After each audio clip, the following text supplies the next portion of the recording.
Bonsoir à toutes et à tous, j'espère que vous allez bien. Sachez que le petit Marc-Emmanuel est très content, mais moi également, de vous retrouver aujourd'hui afin, non pas de réagir, puisqu'on l'a déjà fait, mais d'analyser plan par plan le trailer de What If saison 2, sachant que ce soir sur YouTube, nouveau live. Ce ne sera que le 3e de la journée, sachez, et je le répète, je n'ai dormi qu'une seule heure. Je ne sais pas ce qui me maintient en vie. L'excitation peut-être, parce qu'on a eu quand même un trailer qui était très stylé.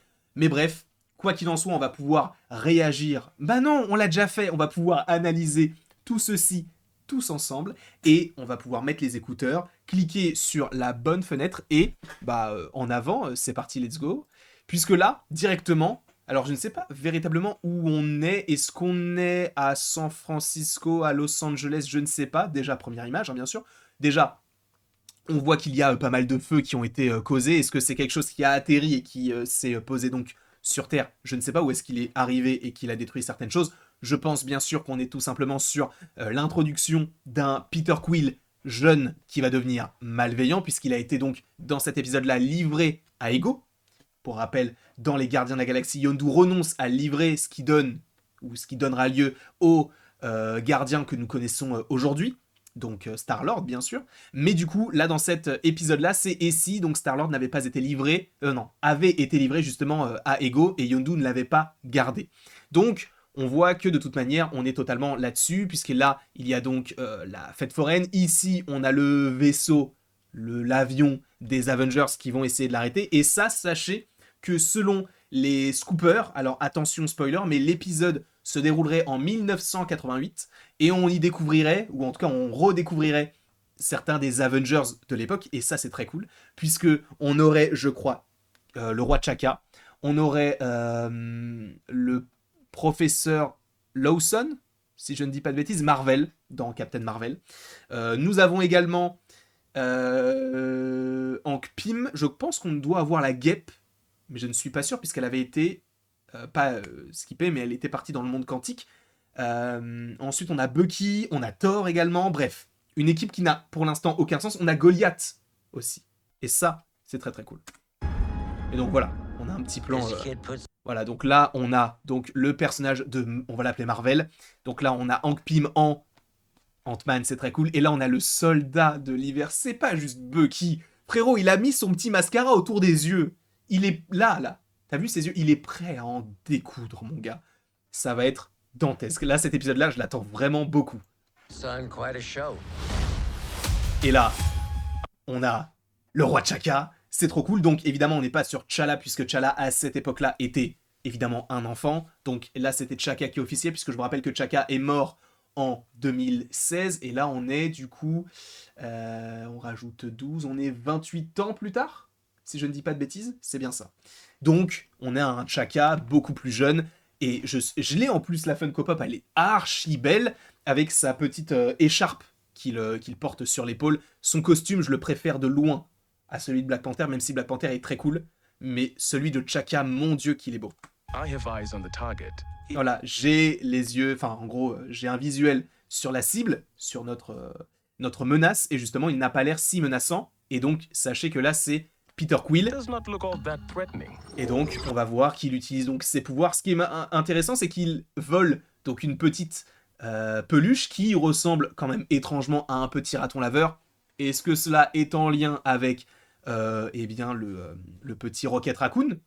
C'est fort possible. Sachant que je vais juste me mettre le petit chat sur le côté également pour savoir si vous m'entendez bien, si vous entendez également bien le son, pour aussi avoir vos retours sur la question. Wendy Lawson, merci beaucoup Claruxon Flux, qui n'est autre que le petit Marc-Emmanuel. Mais donc, nous avons ce plan-là, très... pour le coup, voilà, c'est un raton laveur, ça fait évidemment référence à Rocket Raccoon. Donc là, les apparences peuvent être trompeuses, Votre Altesse. C'est donc Wendy Lawson qui parle au personnage donc de T'Chaka. Et donc, voilà, on sent qu'il n'a... Oh, quoique, c'est peut-être pas forcément un raton laveur. Si, j'ai l'impression que c'est quand même un raton laveur. De là, on dirait un loup, mais bon, bref. Bon, là, il est pas forcément hyper bienveillant, le petit bonhomme, hein. Pas très bienveillant. Donc, êtes-vous sûr de ne vouloir aucune sauvegarde? Donc à mon avis, backup, c'est genre, est-ce que vous êtes sûr de ne pas vouloir avoir des renforts? Donc là, on a... alors c'était qui là qui sautait par-dessus les petits trucs? Bah c'était Ant-Man du coup. Et là, bah du coup, on a Ant-Man sur une petite... fourmi ailée, et donc il dit non, je suis génial avec les enfants, sachant qu'on sait que ce n'est pas le cas, puisque je vous rappelle qu'avec c'est pas Janet, c'est Hope, ça ne se passe pas hyper bien dans la famille à ce moment-là, puisque je pense que là il a déjà perdu Janet, je ne sais plus exactement à quelle date il l'a perdu. I'm great with kids. Et donc là, bon, alors, est-ce qu'il y a un petit... Bon, là, on voit qu'il y a écrit Raft, Canoë, Dolores, River, ok, bon, ça... Voilà, je pense qu'il n'y a pas forcément de connexion à proprement parler. Est-ce que c'est la même... Il est habillé de la même manière dans le film des Gardiens de la Galaxie volume 1? C'est possible, encore une fois. Donc là, on a une autre version de... Oh, on a deux versions dans... Ah bah oui, je suis bête, lui, c'est Goliath. À mon avis, le bleu, c'est Goliath. Bah oui, parce que quand t'es en bleu, c'est que tu grandis. Quand t'es en rouge, tu rétrécis. Je vous rappelle les pastilles... comment on appelle ça? Les particules PIM, quand elles sont bleues, c'est quand Ant-Man grandit. Et quand il est en rouge, c'est quand il rétrécit. Mais ça a l'air ultra stylé. Par contre, j'aimerais savoir comment ça a été possible qu'un proto-groupe Avengers se forme alors que la timeline actuelle du MCU voyait que c'était un projet inédit initié par Fury à partir de Captain Marvel. C'est une superbe question à laquelle je n'ai pas la réponse, pour le coup. Mais je pense que ils ont juste vu une menace qui était bien plus grande que ce qui existait. Et après, encore une fois, vu qu'on est dans un autre univers, peut-être qu'on va totalement partir du principe que ce sont eux les Avengers de cet univers-là, sans pour autant avoir les règles de l'univers 616 que nous avons du côté du MCU. Et oui, c'est vrai qu'il y a peut-être un événement qui a déclenché tout ça. Ça peut être très cool de justement d'évoquer ça, parce que justement, on pourra avoir d'autant plus d'informations sur comment l'équipe s'est formée. Est-ce qu'il y a eu un Thanos plus jeune qui est venu plus tôt? Est-ce qu'il y a eu un Loki qui est venu plus tôt également? Sachant que dans cette équipe-là, on aura également du Thor. Et là, on a le logo donc qui fait référence aussi donc à un aspect beaucoup plus animé que je trouve très très cool. Et j'ai vraiment hâte de le voir notamment sur du Spider-Man Freshman Year. Donc vous pensiez que l'histoire était terminée, donc là, évidemment, on le voit pas très bien, j'ai évidemment fait pause au mauvais moment, mais là, c'est évidemment le casque de Hela, donc la sœur de Thor et la demi-sœur de Loki, la fille d'Odin. Et cet épisode-là, en fait, j'ai l'impression de dire ça à chaque fois, mais là, je vous jure, ma hype, elle est énorme. Elle est énorme, parce que What If saison 1, c'était une série qui était géniale de base, mais là, avec l'intitulé qui n'a aucun sens, tu te dis, là, il y a moyen d'avoir des crossovers de fou, et si t'as ça, mamma mia. Voilà, tout simplement. Donc là, évidemment, ce plan-là avec Hela qui marche sous la pluie au ralenti, avec en plus la foudre derrière qui, évidemment, peut faire référence à un petit côté asgardien avec Thor, etc. Même si je ne pense pas que Thor, à cette époque-là, était né, puisqu'a priori, cet épisode-là devrait se passer, je crois, 1 millier d'années avant. Voilà, on devrait être à peu près à cette époque-là. Cela ne fait que commencer, donc là on voit que Hela est en face d'une foule, possiblement donc d'une armée, à voir si c'est l'armée donc des Asgardiens. Est-ce que ce serait, comment peut-on dire ça? Est-ce que ce serait en lien avec donc la dimension Talo? Puisque je vous rappelle que cet épisode-là serait en lien avec Hela qui rencontre la dimension Talo, et a priori dans cet épisode-là, elle ne devrait pas avoir un costume comme on l'a découvert dans Thor Ragnarok. Là oui, mais au fur et à mesure non. Je ne vous spoil pas plus que ça, puisque visuellement ça peut paraître hyper stylé. Vraiment, je suis trop hypé par ce projet. Et là, donc, on a un parallèle assez intéressant avec, eh bien, la manière d'Hela, enfin la manière de marcher d'Hela, et la manière de marcher de Nebula qui trouve Yondu au sol. Sachant que Yondu, c'est fou parce qu'il est l'acteur a arrêté de le jouer, entre guillemets, depuis 2017, et à chaque fois qu'on a les gardiens dans un programme, on le revoit au moins une fois. Je ne sais pas si on l'a revu dans les Gardiens 3, mais je crois que oui, mais je ne suis pas sûr. Je pense que ça a dû être une scène coupée du 2 qui a été gardée dans le 3. Je crois que c'était par rapport, non pas à Star-Lord, mais en lien avec Kraglin, si je ne dis pas de bêtises. Sachant qu'aujourd'hui, je vous le dis, Les Gardiens de la Galaxie volume 3 est devenu mon film du MCU préféré. Et donc là, on voit Nebula qui enlève son casque, et ce qui est intéressant aussi à notifier, c'est que sur son casque, on a un insigne qui fait évidemment référence au Nova Corps, donc sur la planète Xandar. Donc elle fait partie donc, de l'armée des Nova Corps. Après, c'est vrai que la manière dont elle est montrée, on a l'impression que c'est une antagoniste, mais je pense qu'elle va mener son enquête, puisque je vous rappelle que les Nova Corps sont là pour eh bien enquêter. Ce sont des policiers de l'espace en gros. I don't do sequels. Je ne fais pas de suite normalement. Normally. Donc là, on a donc cette équipe-là. Alors, qui est-ce qu'on a? Hank Pym, donc Wendy Lawson, et évidemment Peggy Carter. Là, nous avons donc Goliath, nous avons le roi T'Chaka, et lui, je ne sais pas vraiment qui il est, parce que de loin, avec la grosse moustache, on pourrait penser à un personnage tel que... comment il s'appelle déjà avec la grosse moustache, le général Ross. Sauf que je pense que c'est tout simplement Howard Stark. Puisque là, on voit que de toute manière, Peggy est grisonnante, le Hank Pym est assez jeune, ça peut faire référence à une époque un petit peu similaire à celle qu'on avait au tout début d'Ant-Man 1, justement où on avait Peggy Carter, où on avait Howard Stark et on avait un membre de l'Hydra, justement. Donc ça, pour le coup, je trouve ça extrêmement intéressant, justement, de coller ça par rapport à ça. Là, oh là là, la grande protectrice, moi je suis désolé, mais Shang-Chi est l'un des... Mais je suis désolé, là je suis dans un bon mood. Là je suis dans un bon mood, je suis très content de ce qui se passe actuellement.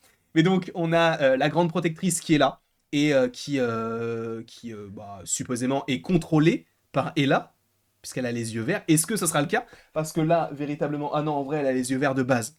Donc peut-être que ce n'est pas du tout en lien avec Ella. Parce qu'en vrai, je me focalise par rapport à la Funko Pop que j'ai derrière, parce que je l'ai en Funko Pop. Et les yeux sont verts.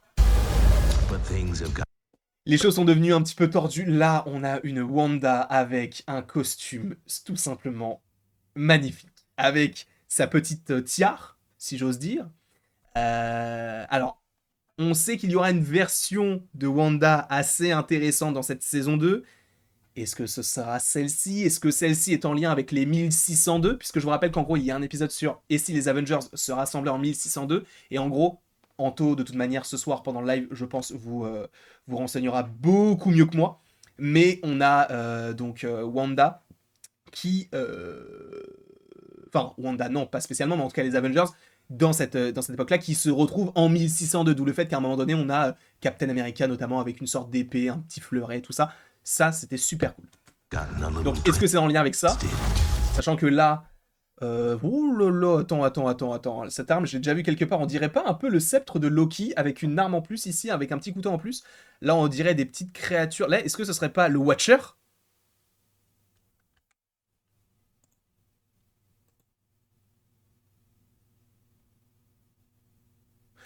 Parce que là, peut-être que je m'arrête et vous allez me dire pourquoi tu t'arrêtes. Mais là, en fait, le truc, c'est que si Wanda, elle est avec le Watcher là, déjà, évidemment, on le savait, mais le personnage est le plus puissant du MCU. Mais ça montre à quel point elle est hyper puissante, puisqu'elle est à côté du Watcher. La dernière personne à avoir été à côté du Watcher, c'était Doctor Strange. Le suprême Strange, qui avait tous les pouvoirs magiques. Hein. Et là, t'as Wanda. Tranquille. Normal. Donc, là, je pense que c'est le Watcher. Alors, à sa gauche, à Wanda, je ne sais pas. Est-ce que c'est une créature un peu magique, mais je n'ai pas l'impression. Je pense plus... Vrai, premier degré, je pense que c'est vraiment l'épisode sur 1602, puisque là, j'ai vraiment l'impression que le personnage à sa gauche, je vais vous montrer avec ma souris, a des sortes de petites bottes. Un peu comme si c'était, tu sais, une époque... alors, je sais pas si 1602, c'était à l'époque médiévale, mais sachant qu'en plus, là, on a un cheval et tout. Bon, juste ce sceptre, est-ce qu'il ferait référence au sceptre de Loki? Je n'en sais rien, mais en tout cas, là même, les chaussures et tout, est-ce que c'est bien l'épisode 1602? Ça ressemble à ça. Mais bien sûr, Wanda peut modeler la réalité. Donc, est-ce que le Watcher aura besoin d'aide? Et s'il a besoin d'aide, qu'il fasse appel à Wanda, c'est juste génial. Et là, ce plan-là, je l'adore. Même avec la musique, je trouve que tout fonctionne bien dans ce trailer. Même la musique et tout. Écoutez, je vais juste vous remettre ça. Attends. Juste la musique. Oh là là, en plus avec le multiverse. Et donc là, évidemment, ça fait encore une fois référence aux petits fragments qu'on avait déjà vus dans What If, mais également dans Doctor Strange in the Multiverse of Madness. Bref, évidemment, là, on évoque bien sûr le multivers. Là, bon, ça, c'est peut-être l'épisode qui me hype le moins, et c'est vrai qu'il n'y a pas beaucoup d'images de cet épisode-là. Pourquoi? Parce que là, en fait, on retrouve Gamora. Et en fait, sachez, pour la petite anecdote, mais je pense que vous le saviez, cet épisode-là, en fait, déjà, de base, What If, ça a été vendu comme une série de 2 saisons, de base, qui avait 10 épisodes. 10. Sauf que vous n'êtes pas sans savoir que dans la première saison, il y en a eu 9. Et dans celle-ci, il y en a 9 aussi. A priori, en gros, Ils n'avaient pas eu le temps avec le Covid et tout de terminer tous les épisodes, donc ils se sont dit, bon, c'est pas grave, on en sort 9. Donc, le 10e épisode, c'est pour ça que dans le dernier, on a à un moment donné un Iron Man avec une armure assez complexe, le Hulkbuster envoie Valkyrie, on voit Gamora, et on voit le Watcher les contacter pour récupérer Gamora, pour les aider pour affronter donc le Vision Ultron. Et donc, ce qui est hyper intéressant, c'est que donc, cet épisode-là, qui était prévu pour la première saison, a été décalé pour la deuxième. Et donc, c'est cet épisode-là, donc là, on est sur Sakaar. C'est peut-être le passage du trailer qui m'a peut-être un petit peu moins hypé. Justement, voilà, on a donc Tony Stark, voilà, c'est très très cool. Et on a aussi donc Valkyrie et le grand maître. Ça, c'est pour ça que j'ai pas forcément envie de trop retourner là-dessus. Là, on sait que c'est Sakaar par rapport à la comment on appelle ça, au motif. C'est ça le mot que je cherchais. Au motif. Et oui, il y a Korg. Il y a totalement Korg puisqu'il est là. Alors, est-ce que ce sera Taika Waititi? Je ne sais pas. Mais en tout cas, il semble un peu vénère. Et évidemment, il a un rat. Pourquoi? En vrai, sa tête, elle me fait rire. Premier degré. Est-ce que c'est parce que je suis hypé par... Je sais pas, mais sa tête me fait rire. Avec son petit rat, là. Évidemment qu'ils vont en faire des pop. Évidemment qu'ils vont jouer là-dessus sur le marketing parce que il a une petite gerbille sur l'épaule. Évidemment. Et là, bon, voilà, le grand maître, qui est un personnage que je n'apprécie pas particulièrement, mais bon, qui fait le taf. Who is this handsome dog? Et je pense que c'est toujours l'acteur. Comment s'appelle l'acteur? Et n'hésitez pas dans le chat à me le dire. L'acteur qui joue le grand maître, j'ai totalement oublié. Celui qui joue aussi dans Jurassic Park, je suis vraiment confus. Je sais qu'il s'appelle Ian Malcolm, mais enfin dans Jurassic Park, mais voilà. En décembre, donc le 22 décembre, on aura un épisode chaque jour. Donc le 22, on aura le premier, et ce jusqu'au 30 où on aura le 9e épisode. Donc là, alors, si je ne dis pas de bêtises, est-ce que ce serait pas Captain Marvel? Non, mais non, ce que je raconte, c'est Ego. Je vais dire Jeff Goldblum, merci beaucoup. Mais non, là, c'est totalement Ego, donc ça fait encore une fois référence à l'épisode de Et si Star-Lord attaquait les Avengers, en gros. Donc voilà, il va essayer de dominer un petit peu tout ça, sachant que là, on a des êtres créés de... Bah, en fait, j'ai l'impression que ce sont plein d'égos différents, mais qui ont été créés via du sol ou du sable. Et là, ce qui est intéressant, c'est qu'on a évidemment le marteau de Thor, et on a Goliath, Black Panther et Thor ici, sachant, je vous le rappelle, et c'est ce qui est un peu fou, c'est que dans le MCU, on n'a jamais eu de dialogue entre un Black Panther et Thor. Ça n'est jamais arrivé. Et pourtant, on en a eu, hein. Puisque Thor était au Wakanda, on parle souvent de cette scène-là, mais il n'y a jamais eu de dialogue entre les deux. Jamais. Et donc oui, là, c'est une scène très stylée où il jette le petit marteau, et la Chaka qui œuvre. Très stylé, donc 9 épisodes, bien sûr. Ça aussi, c'est très cool. Ça, il me semble que c'est Zhang Li, c'est bien ça. Donc elle, si je ne dis pas de bêtises, encore une fois, c'est la maman de Shang-Chi.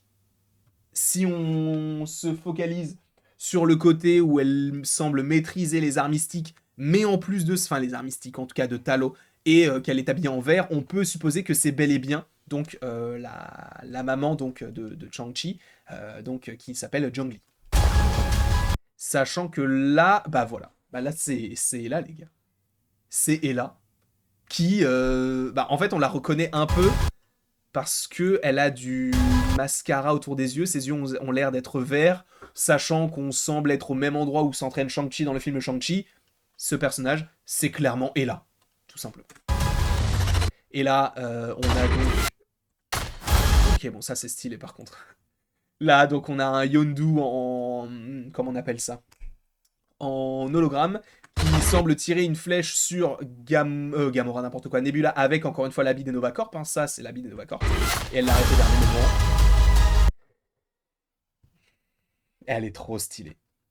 Elle est trop stylée. Et donc nous avons Wenwu, qui est à sa gauche, à sa droite, pardon, mais à la gauche de l'écran, avec donc les 10 anneaux, et la manière dont ils vont utiliser leur pouvoir contre Odin, ça va être grandiose. Mais vraiment, j'adore l'association. Et Wenwu est un personnage qui est pour moi trop sous-estimé. Et j'ai adoré son développement dans le film Shang-Chi. Là, le fait qu'ils utilisent tous les deux les pouvoirs et tout, c'est trop génial. Face à Odin, qui a l'air de vouloir en découdre. Parce que c'est vrai qu'Odin, on l'a pas souvent vu. Hein. On l'a pas souvent vu agir. C'est vrai qu'on en a eu un vieillissant. On avait des flashbacks avec les Jotun. Mais au-delà de ça, on n'avait pas grand-chose, quoi. Et là, bien sûr, bon, on voit qu'il est beaucoup, beaucoup plus puissant, en donc déstabilisant les deux personnages. Et là, par contre, c'est une vraie question. C'est quel épisode celui-là?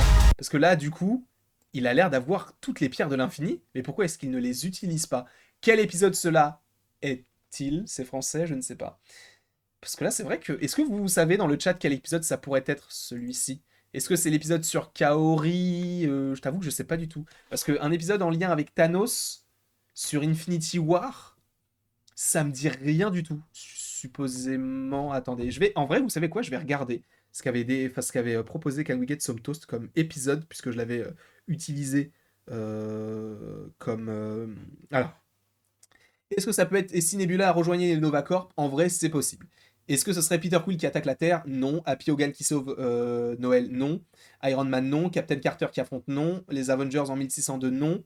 Ella qui trouve les 10 anneaux? Non. Kaori qui refaçonne le monde? C'est possible. Et Supreme Strange qui intervient?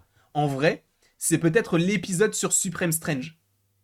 Ça serait hyper intéressant qu'on ait un épisode de Doctor Strange suprême, enfin Supreme Doctor Strange, contre Thanos.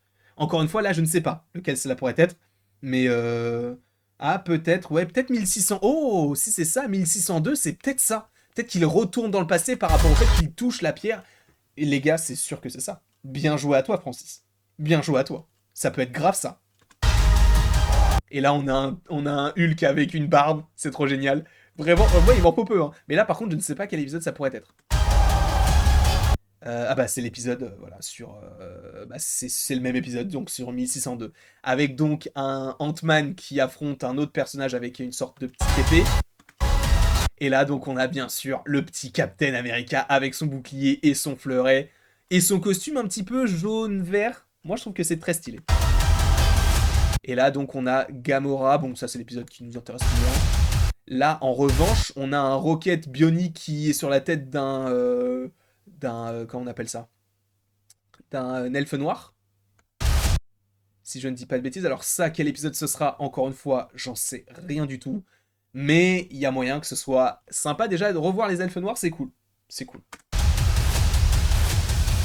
Et là, voilà, on a Doctor Strange qui arrive pour gérer un petit peu tout ce qui se passe là. Boum. Et là, ça se termine là-dessus. Et là, la musique, les gars, la musique avec le personnage qui tombe. Et ça, c'est Kaori, du coup. Et je te cherche depuis longtemps. Alors, est-ce que c'est vraiment à elle qu'il parle? Je ne sais pas, mais à mon avis, Kaori, déjà, premièrement, il y a moyen que ce soit un personnage hyper puissant, et on le voit là, mais c'est fort possible que s'il y a un engouement autour du personnage, qu'il devienne le premier personnage créé, enfin en tout cas la première super-héroïne créée par Marvel Studios. Et ça, je trouve que c'est hyper intéressant. Même si je l'ai souvent dit que c'était hyper intéressant. Et là, le time, c'est génial. Et là, donc, on a Kaori et Captain Carter. Et elle crée plein d'univers différents. Il va forcément y avoir une alliance, là, les gars. Il va forcément y avoir une alliance, encore une fois. Mais là, par contre, qui est-ce qu'elles vont affronter? Regardez les chaussures. Un habit noir et doré. Bah, c'est peut-être lui, en fait. Ah, mais non, c'était Thanos! Bah oui, je suis bête. Je suis bête, on l'avait vu en plus. Mais du coup, ouais, voilà, Kaori qui va être associé à Captain Carter contre Thanos. Alors, à mon avis, est-ce qu'il peut y avoir à nouveau donc des crossovers? En vrai, c'est totalement possible. Et donc, avec Thanos qui est là, et Wanda qui façonne donc la réalité. Et ça aussi, c'est très cool. Enfin, c'est très visuel, ça fonctionne superbement bien. Et là, et là, tu vois Captain Carter, elle va avoir un rôle essentiel puisqu'elle est à côté du Watcher. C'est qui déjà Kaori? Kaori, c'est un personnage issu de la communauté native américaine qui va en gros avoir le pouvoir du Tesseract. Parce que elle va tomber dans un lac dans lequel il y a le Tesseract et elle va avoir donc ses pouvoirs. Et donc là, évidemment, le logo What If avec donc Captain Carter et ça, c'est très très cool. Et donc, ça arrive donc le 22 décembre. Il était temps. Et là, donc, Happy Hogan et Darcy, bon, ça, j'avoue, c'est vraiment l'épisode qui me hype le moins. Comment tu sais ça? Eh bien, tout simplement parce que ça a été officialisé par Marvel. C'est la première fois, c'est le seul épisode qui avait été officialisé par Marvel. Vous pouvez taper kaorimarvel.com, vous trouverez sur le site officiel de Marvel, eh bien, la définition, enfin, l'explication de qui est Kaori, pourquoi est-ce qu'ils ont voulu faire ça. Vous avez tout simplement la page sur marvel.com. À la fin de la vidéo, je vous mettrai le lien dans le chat. The Avengers Tower's been overtaken. On Christmas? What is this, Con Air? No, wait, Under Siege? Bon, je t'avoue, ouais, ça peut-être ça m'intéresse un No, peu no, no. moins. Oh, that's not it. Hey, John McClane, focus! Voilà, donc une sortie d'épisode. Et là, bon, on a évidemment le retour de comment il s'appelle, de Tony Stark, bien sûr. Et on aura donc un épisode chaque jour. Donc on suppose que là, pour le coup, ce sera vraiment un épisode, tu vois, classique. Sans pour... Et ça va être trop cool, parce que si c'est en lien avec Iron Man 3, toutes ces armures vont pouvoir... On va pouvoir les revoir. Et ça, c'est cool. Même peut-être des armures qu'on n'a pas vues. Et là, donc, on a des Avengers de... Attends, c'est qui? Pourquoi ils sont habillés comme ça? Parce que ce personnage-là, je ne sais... Bah, ça doit être Black Widow. Là, je suppose que c'est Captain America. Et là, je suppose que c'est Hawkeye. Bon, bah, ça doit être l'épisode sur Noël, puisqu'il semble neiger. Et là, le logo de Disney+, avec les petites guirlandes qui lui vont bien. J'espère en tout cas que cette vidéo vous aura plu. Non, c'est pas l'épisode du 25, ça sera l'épisode du 24. C'est l'épisode de la veille de Noël. J'espère que cette vidéo vous aura plu. N'hésitez évidemment pas à me dire en commentaire ce que vous en avez pensé. Sachez que ce soir à 21h sur YouTube, il y aura un live afin de revenir sur ce trailer et de parler. Alors je ne sais pas s'il y aura Laura. Je sais au moins qu'il y aura Anto. Et après, attendez, je vais vous dire ça. Est-ce qu'il y aura peut-être Seb? Non, Seb, non. Je sais que non, Seb, non. Bah pour l'instant, il n'y a que Anto et moi. Et c'est déjà pas mal, puisque ça sera sympa. Quoi qu'il en soit, je vous remercie grandement d'avoir regardé cette vidéo. N'hésitez surtout pas à l'aimer, à la partager, à la commenter et à vous abonner si ce n'est pas déjà le cas. Et après tout ceci, il ne me reste plus qu'à vous dire à la prochaine pour la prochaine. J'enlève tout de suite cette musique un petit peu triste. Merci beaucoup d'avoir regardé cette vidéo. Et n'hésitez donc pas à aimer, à partager, à commenter et à vous abonner, bien sûr, si vous en avez envie.